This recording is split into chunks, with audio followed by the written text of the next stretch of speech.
right, we're on chapter 9, Bloodbath.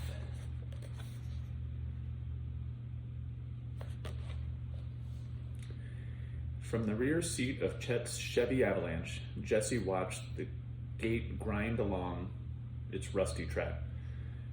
The rain had picked up, and the darkening sky painted everything gray. Chet pulled into the general's compound and up to the motor bay, followed by Ash in Jesse's truck. The gate rattled shut with a clang that echoed in Jesse's head like a death decree. Cinderblock walls, barbed wire, steel outbuildings, rusting diesel parts, and dirty snow. Jesse couldn't picture a more desolate setting to meet his end. He watched the water drops gather and slide down the windshield. Remembered how, as a child, he'd pretended they were eating each other, tried to pretend he was sitting back in his daddy's car now, heading over to Grandma's for dinner.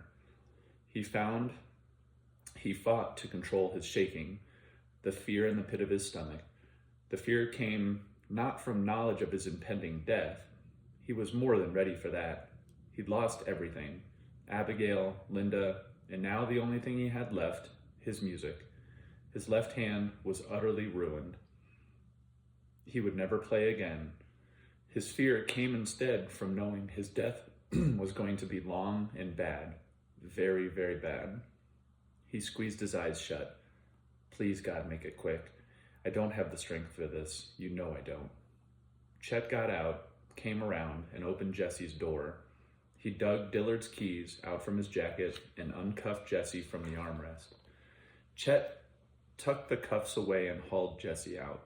Bumping his injured hand, a fresh jolt of pain shot up Jesse's arm, and he fought not to cry out. Get used to hurting, Chet said, because you got a world of it ahead of you. As a matter of fact, I can without a doubt state you are the very last person I'd care to be right now.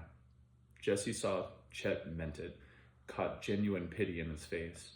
There came a click, an electrical hum, and the bay door rattled upward, revealing first boots, then legs, and finally a row of men. The general stood, his arms across his chest, eyes set on Jesse, his face stone, staring so hard as to appear never to blink. Behind him stood close to a dozen men, all Boggses and Smootzes, all of the general's kin of one sort or another. The whole clan turned out, Jesse thought. A family reunion just for me. And the reason why it wasn't lost on him. He knew the general had meant to make an example of him, to show these men what happens to someone who betrays Samson Ulysses Boggs. Bring him in, the general said, his voice dry and dead as his face. Chet and Ash each grabbed one of Jesse's arms. You're in a world of shit, Jesse, Ash said, a world of shit. They dragged him into the auto bay. The men moved aside, revealing a single steel office chair in the middle of the room. They sat him down. The general plucked a roll of gray duct tape off the pegboard and tossed it to Chet. Make sure he can't squirm loose. Jesse made to rise, and two sets of hands sat him back, down hard. Held him tight while Chet strapped his ankles to the front legs of the chair, his arms to the back. Ash came in carrying a MAC-10 Dillard had taken from Jesse. He handed it to the general along with the additional clips and cash they'd found in Jesse's jacket. The general looked the gun over, nodded. You're right, Chet. It's one of mine. He set the gun down on the tool cart and began to count the cash. There's $800 there, Chet said. 8, huh? The general said, scratching his thick beard. I believe that's at least 40,000 short. He looked at Jesse, wagged the cash at him. Someone stole this out of my safe without even opening it. Can't wait to hear the secret to that trick. Ash, shut the bay, will ya? Ash hit the switch. The bay door rolled down, and Jesse watched the gray day slowly disappear from view, and it felt to him as though someone was closing the lid on his coffin. Everyone stood in silence, waiting for the general's next move. Jesse never felt more alone in his life. He heard a muffled train whistle from somewhere far off and wondered if Abigail could hear the same whistle. Realized he didn't even get to tell her goodbye, to tell her one last time how much he loved her. He could still hear that scream, his sweet little girl screaming with fear and pain, all because of him, and it burned into him like a brand. He gritted his teeth, blinked back hot tears. He was ready for it all to be done.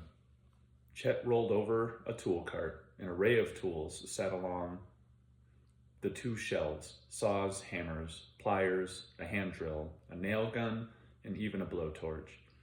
Jesse did his best not to look at any of it. "Don't much care for the way Dillard's treating Linda and Abigail," Chet said, speaking to the general. "Why, what'd he do?" "Bloodied Linda up a bit." "That so?" the general said, yanking that little girl around by the hair. "I guess them girls is his business now." "Don't make it right," Chet growled. "There's a lot not right around here," the general said, and set his eyes on Jesse. "A lot of shit needs getting to the bottom of." He pulled a shop stool over and took a seat in front of Jesse. "Jesse, you're already dead. You know that, and I know that. So you're probably asking yourself why you should bother answering any of my questions. I think your answer depends on how bad a death you want to have." He pulled a silver, snub-nosed revolver out of his belt, leveled it at Jesse. "You answer my question straight up, then I'll take this gun here and shoot you in the head, and it'll be over. You have my word on it. And you know I'm good for my word." He sat the gun down on top of the tool cart, leaned over, and tugged something out from the bottom half. He held it up and found Jesse himself staring into the milky, dead eyes of a severed cow head. The general dropped it on Jesse's lap. The cold wetness soaked through his pants, the stink saturating his nostrils. The general flipped off his hat, and the overhead fluorescent gleamed off his bald scalp. He set the hat on the tool cart and picked up the nail gun, held it in front of Jesse's face.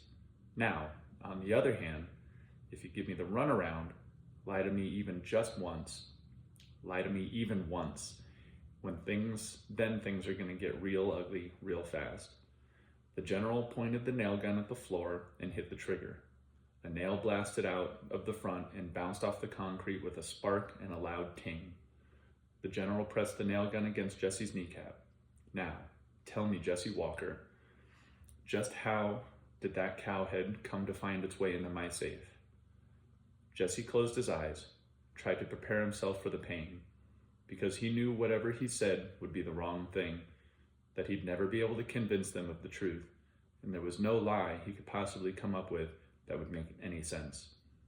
There was no way out, and there was no one to hear his screams, not out here. And if they did, they'd know better than to call the police about it. "I'm fucked, and that's all there is to it." "I got 24-hour surveillance," the general said. "I watched the tapes, and from the time I left until the time I came back the next morning, weren't no one anywhere near this place, let alone in my office. The safe weren't broken into, and nobody knows that combination but me. So tell me, Jesse, tell me how you done it." Jesse opened up his mouth, tried to come up with something, anything. The general tapped the nail gun against his knee.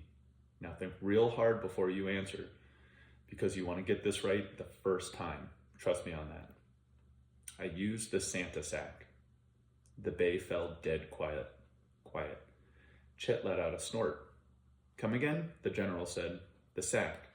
The fucking Santa sack. The one in my truck." Jesse's voice kept rising. "I used it to empty your safe. It's magic, all right? All right?" he yelled. "You can fucking believe me or fucking not." The nail gun hissed. Jesse felt the kick as the piston drove the nail deep into his kneecap. A half second later, the pain hit. "Fuck," Jesse cried out. "Fuck." The general bounced the nail gun up to Jesse's thigh, hit the trigger again and again and again, driving 3 more nails into Jesse's leg. Jesse screamed, bucked, would have knocked the chair over backward had Chet not caught him and set him up straight. The general grabbed the cow's head by the ear, tossed it aside, shoved the nail gun hard into Jesse's crotch. Jesse groaned. "Jesse, do you really want to spend the entire evening doing this? I know I don't. I just want some answers. Want to know how this gang you've been running with. Want to know about this gang you've been running with. Who are they? Where they live. So here's the place where I give you one more chance. You work with me here, and this can all be over. I can go home and watch TV, and you can be dead. Now tell me, Jesse, how did you get into my safe? Look, Jesse said, barely able to get the words out. Just bring me the sack. I can show you. The general shook his head, pulled the trigger. Jesse felt the nail tear into his groin. No, Jesse screamed as the general punched 2 more into his gut, the nails penetrating deep into his lower abdomen. Oh God, Jesse screamed. Oh, for fuck's sake, stop it, stop it. He swooned, almost blacked out. Listen, he gasped, trying to get the words out between sobs. Listen, hear me out. You want your fucking money back, right? He gritted his teeth, tried to focus through the pain. I can get it back. Your drugs, all of it, right now. But you gotta hear me out. God, what the fuck do you got to lose? Just hear me out. No one spoke. The only sound in the bay was Jesse's groans. Jesse watched the blood darkening his pants along his leg and crotch. Tried not to think of the nails inside his gut, the holes they'd punched into his lower intestines. He'd always heard a gut wound was the worst way to go, slow and painful. He could certainly attest to the pain. Okay, son, shoot. Jesse raised his head, tried to blink away the tears, tried to hold the general's gaze. Your drugs are still under the front seat of my truck, exactly where your dumbass nephew left them. I can get your money back, but I'll need the sack. I know you think I'm full of shit. Look at me. Do I look like I'm fucking around? Sharp pain made Jesse squeeze his eyes shut. He let out a deep grunt, opened them again. What the hell do you have to lose? Just bring me the goddamn sack and I'll show you. The general paused, seemed to mull it over, and Jesse dared to hope that he might just have a chance. The sack was open to the church. The money was there, but more important, so was the rest of the general's guns. Chet, go get the stupid sack. What? Really? I mean, how the fuck can a sack shut up and go get the damn sack? Ash, Chet said, go get the damn sack. No, Chet, the general said. I told you to get it. I'm the one that gives orders around here. Chet gave Jesse a dark look, then headed toward the side door. And the drugs, the general called. See if the drugs are there. The men waited, shifting uncomfortably from foot to foot, looking at the tools, at the overhead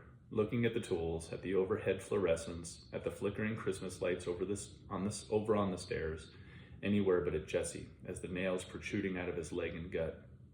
At the nails protruding out of his leg and gut. Jesse fixed on the sack, trying to push the pain from his mind by thinking about what he'd do if he could just get hold of one of those guns. God, if you grant me one last wish, please give me a chance to send as many of these motherfuckers to hell as I can. Praying ain't gonna save you, son, the general said. Jesse started, wondered for a second if he'd been thinking out loud. The general sat the nail gun down. The truth, that's your only salvation. Chet came in, carrying the sack over his shoulder, and the packet wrapped in duct tape. Well, I'll be damned.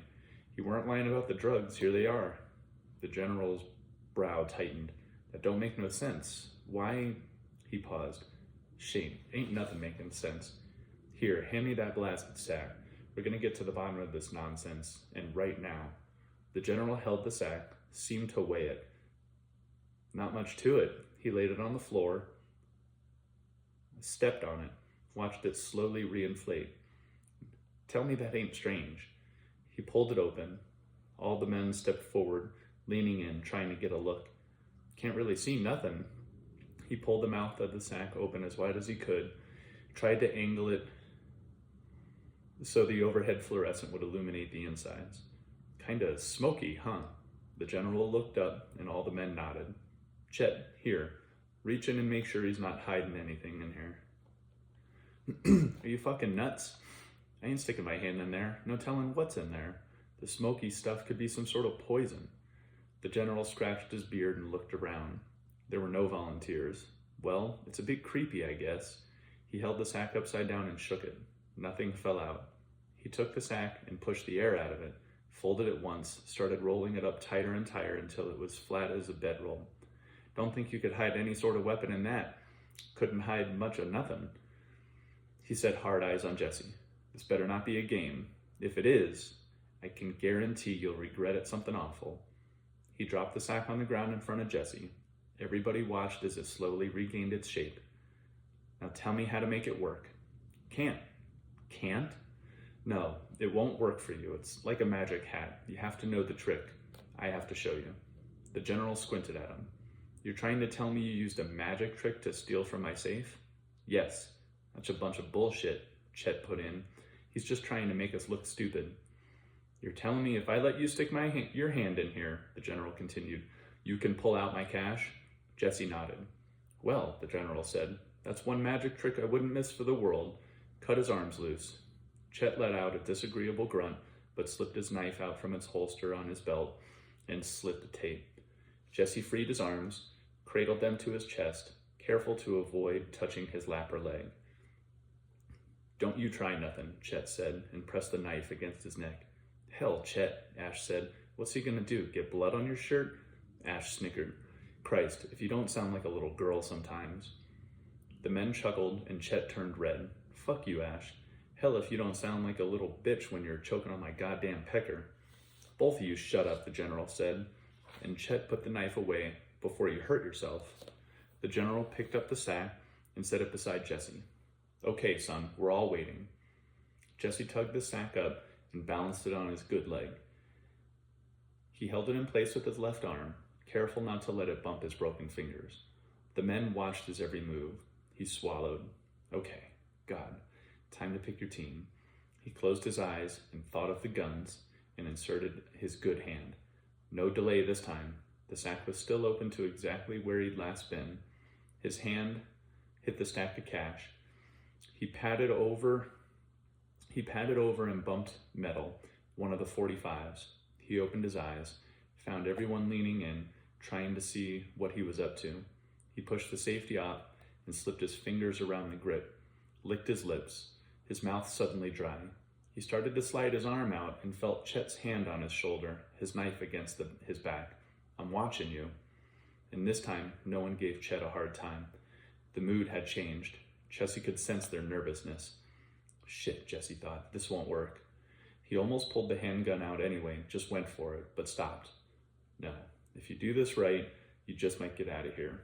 He sat the 45 down, picked up as many bills as he could hold, and slowly inched his arm from the sack. That's it, Chet said, nice and slow. Jesse eased his hand out, revealing the rolls of bills. There came several audible gasps, and Jesse felt every bit the stage magician. He handed them to the general. The general scrutinized the cash, shook his head, and smiled. Well, slap me silly. Grunts and grins of approval. Someone even clapped. Jesse wondered if he should bow. Instead, he slipped his hand back and pulled out another handful, then another, dropping the cash to the floor. Waiting until they were all taken in by the trick, discussing, joking, and staring at the money. He felt the knife leave his back, saw Chet staring in stupid wonder. Now, Jesse thought, and found the gun again, wrapped his hand around the grip, his finger on the trigger, and twisted around, bringing the handgun up quick, intent on dropping Chet before he could stab him. But the gun sight snagged on the lip of the bag, causing Jesse to fire the revolver,